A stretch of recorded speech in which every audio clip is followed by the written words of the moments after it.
नमस्कार मंडळी. तर आताशे सकाळचे 5 वाजलेत आणि आता आपण चाललो आहे थेऊरला. तर कालच्या ब्लॉगमध्ये तुम्ही बघितलं असेल गिरिजात्मक गणपती, ओझरचा विघ्नहर आणि रांजणगावचा महागणपतीचं दर्शन झालेलं आहे. तर ह्या याच्यात आपल्याला 5 गणपती करायचे आहेत. तर मला आता वेळ नाही, खूप लेट झाला आहे आम्हाला, त्यामुळे आपण डायरेक्ट थेऊरला भेटू.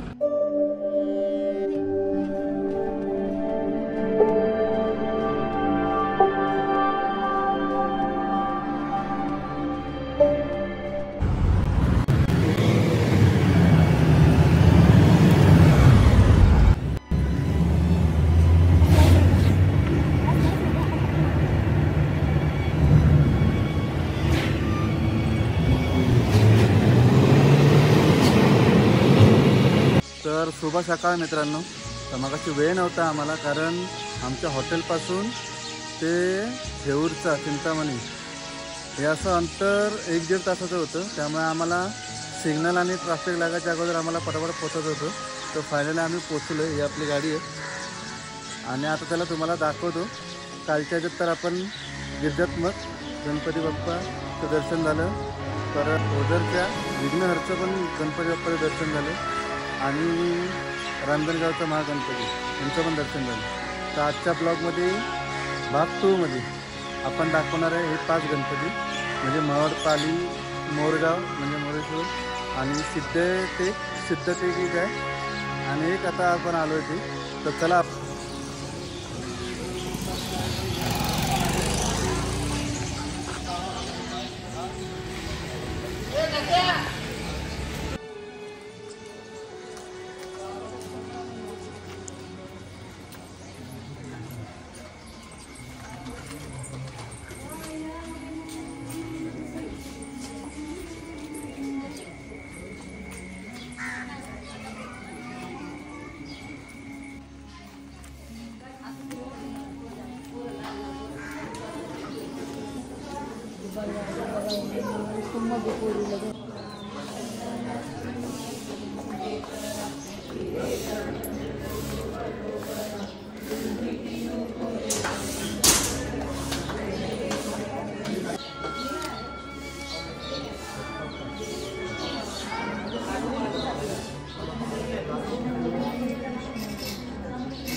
स्तंभा न लक्षवे कदा स्वरूप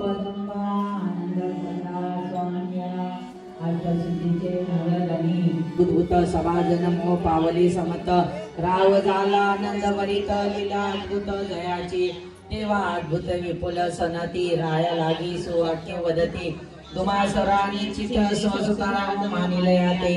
काकांनी आजी दर्शन झालं का? झालं ना. आता पुढे जाऊन नाश्ता करायचा आहे, नंतर मग सिद्धटेकला जायचंय. हां, त्या आजी आणि त्या काकांना मी पहिल्यापासून बघतोय की त्या आजींचा तो मुलगा आहे आणि त्या मुलांनी आईसाठी खूप केलं आहे. कारण आता लेण्याद्रीला पण 550 शिड्या चढायच्या होत्या, पण त्यांनी मागे पुढे न विचार करता आईसाठी ते 2000चं जे खालून लोक नेतात ना वर, ते झोपासारखं असतं त्याच्यात बसून नेतात, तसं नेऊन आईचं दर्शन केलं. आणि प्रत्येक ठिकाणी, प्रत्येक गणपती बाप्पा ठिकाणी ते एकदम सोबत जातात. ते आईचा हात सोडत नाहीत. ते आईची एवढी काळजी घेत होते. आता असं नाही की त्याच्यात काय आईची काळजी घेतली, पण मित्रांनो ह्या काळात आईवडिलांना सांभाळणारी मुलं ही खूप कमी आहे. तर चला मित्रांनो, आपल्या थेऊरच्या चिंतामणी बाप्पाचे पण दर्शन चांगलं झालेलं आहे. तर आता आपण इकडनं जाणार आहे नाश्ता करायला. आणि नाश्ता करून पुढे सिद्धटेक या बाप्पाचं दर्शन करायला जायचं आहे. तर बघू आता नाश्ता करायला जाऊया, नंतर मग आपण पुढे गेल्यानंतर तुम्हाला बाप्पाचं दर्शन देतो सिद्धटेकचं. तर चला पुढे भेटू. आमच्याबरोबर ही लक्झरीसुद्धा आहे आणि आता आम्ही नाश्त्याला थांबलो आहे. सोनाई वेज.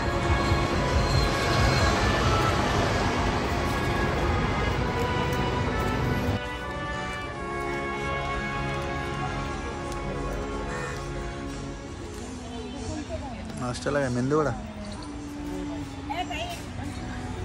मित्रांनो तुम्हाला एक गोष्ट सांगायची राहिली. हे बघा एक निष्णाई हॉलिडेज आहे. हे बघा तर ही एक एजन्सी आहे आणि एवढी भारी आहे ना आणि एवढी भारी सोय करतात ते. खाण्यापिण्याची राहण्याची सगळी सोय ते करतात. तर मी डिस्क्रिप्शनमध्ये यांची सगळी डिटेल वगैरे देतो आहे, तर ती बघा. आणि तुम्हाला कुठे रूटला वगैरे जायचं असेल, लॉंग रूट बोलायला, तर इथे देवदर्शन बोला, आता अजून तुमचं काय असेल तर ते सगळं मॅनेज करतात. आणि AC बस आहे, बघू शकता सगळ्या बसतात त्यांच्याकडे आणि खूप भारी एजन्सी आहे. तर मी डिस्क्रिप्शनमध्ये सगळं देतो आहे, तर करा. आणि जर तुम्हाला कुठं जायचं असेल तर नक्की त्यांना व्हिजिट करा.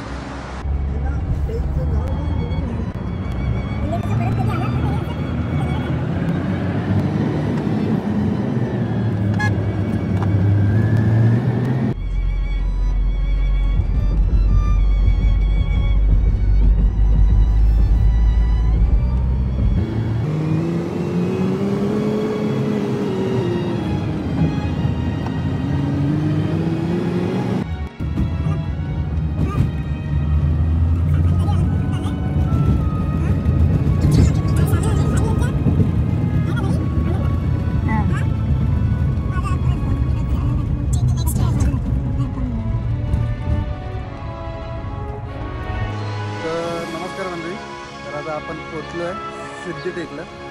तर थेऊरवरनं जर तुम्हाला डायरेक्ट यायचं असेल सिद्धटेकला तर तुम्हाला 1.25 तासाचा रस्ता आहे. आणि आम्ही थेऊरवरनं नाश्ता करायला गेलो तेव्हा आम्हाला 20 मिनटं लागली तिकडे.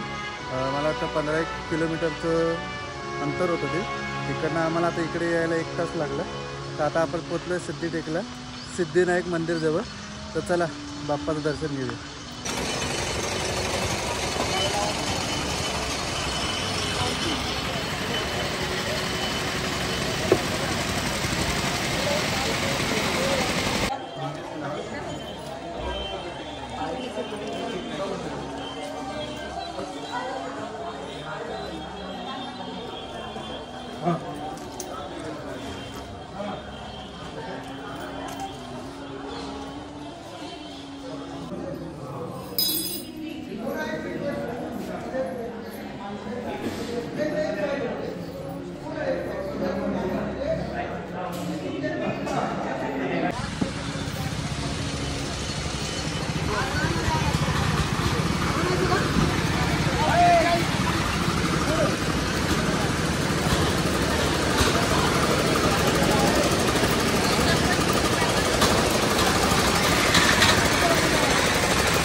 फायनली आपल्या सिद्धिविनायक बाप्पाचं पण दर्शन झालेलं आहे. आता आपण चाललो आहे मोरगावला मोरेश्वर बाप्पाचं दर्शन घ्यायला. तर इकडनं 48 किलोमीटर आहे. तर चला तिकडे पण तुम्हाला 1.25 तास लागणार आहे. तर चला जाऊया लवकर.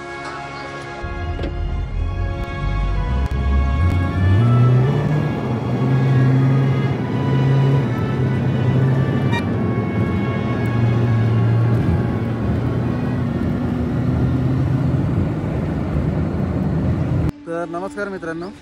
तर सिद्धिविनायक बाप्पाचं दर्शन झाल्यानंतर आपल्याला इकडे यायला कमीत कमी 1.5 ते 1.25 तास लागणार होता. पण आम्हाला 45 ते 50 मिनटं झालं, कारण ट्रॉफिक कायच भेटलं नाही.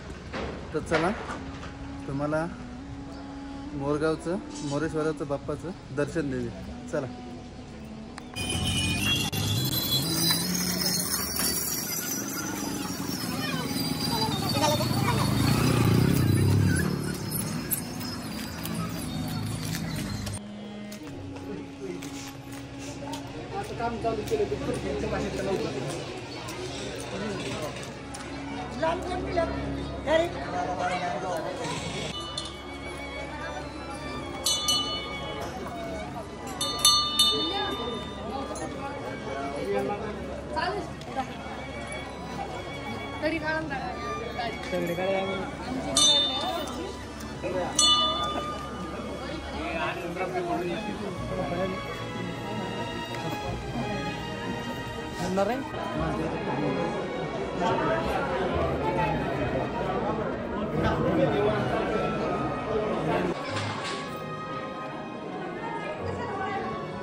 तर मंडळी फायनली दर्शन झालेलं आहे.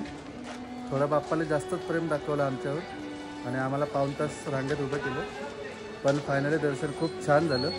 तर आता आपण जाणार आहे महडच्या गणपतीला. त्या अगोदर इकडनं 1 तासभर आम्ही जाऊन जेवणार आहे. जेवून पुढचं अंतर कापणार, कारण टोटल इकडनं अंतर 4 तासाचं आहे, 3.5-4 तासाचं आहे. आणि मग आम्ही काय करणार आहे आता, 1-1.5 तास अंतर कापून जेवणार आणि उरलेले 2-2.5 तास काय असतील ते अंतर कापून डायरेक्ट महडला दर्शन घ्यायला जाणार. तर चला डायरेक्ट आपण भेटू महडच्या गणपतीला.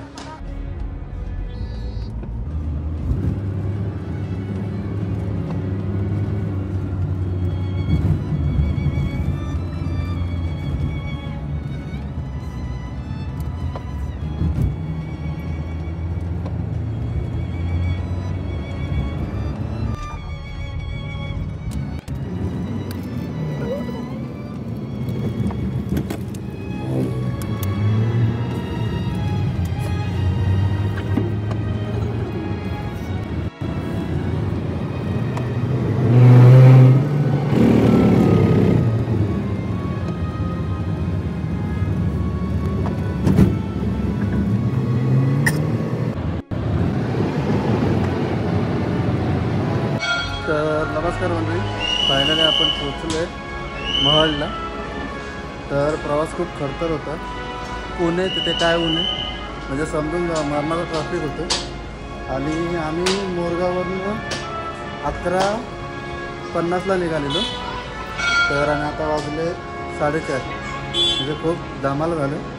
तर चला बाप्पाला दर्शन घेऊ, तर थोडं बरं वाटेल. तर चला बाप्पाला दर्शन घेऊ.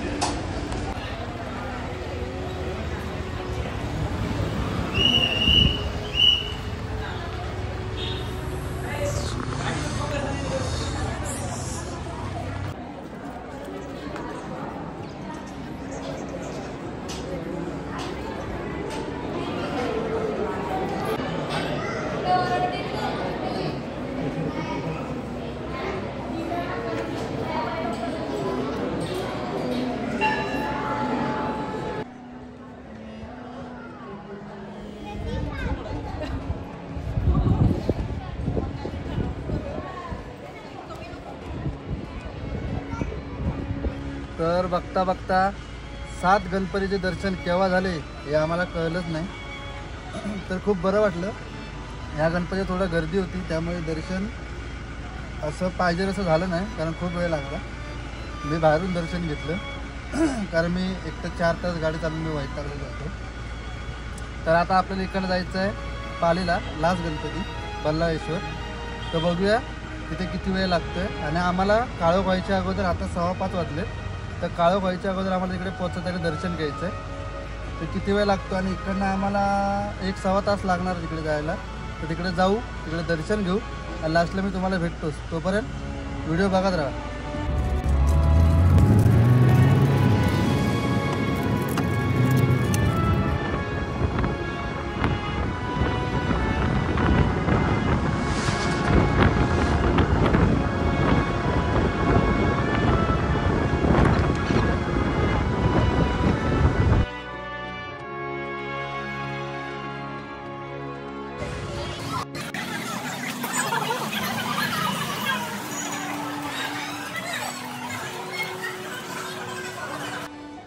फायनली आपण पालीला पोचलो आहे.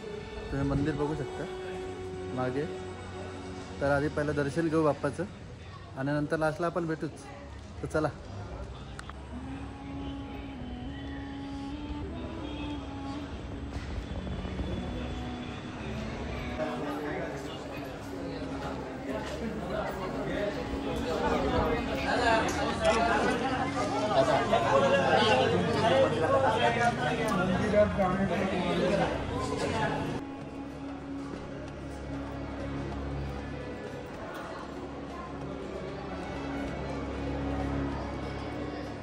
मामा इकडं जायचं.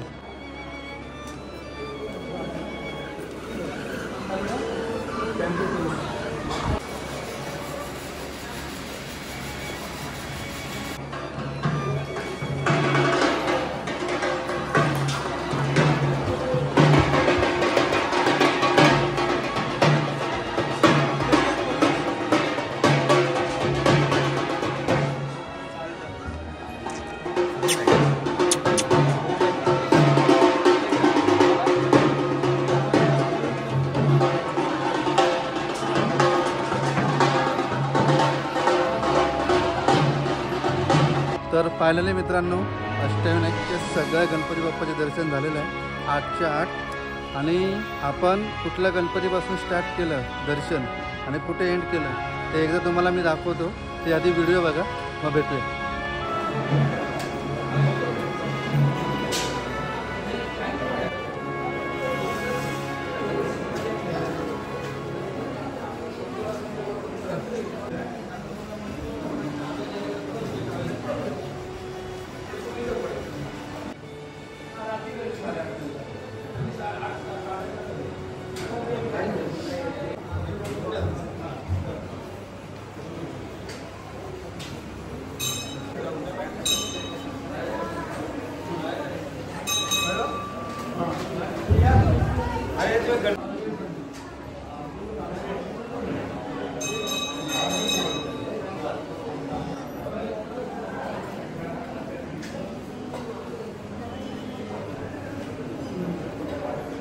तर मित्रांनो व्हिडिओ आवडले असेल तर लाईक शेअर सबस्क्राईब करा आणि खूप खूप खूप शेअर करा, कारण यामागे खूप मेहनत केली आहे मी. तर नक्की जास्तीत जास्त शेअर करा. तोपर्यंत आपण भेटू लवकरच नवीन व्हिडिओमध्ये. तोपर्यंत काळजी घ्या. Good bye.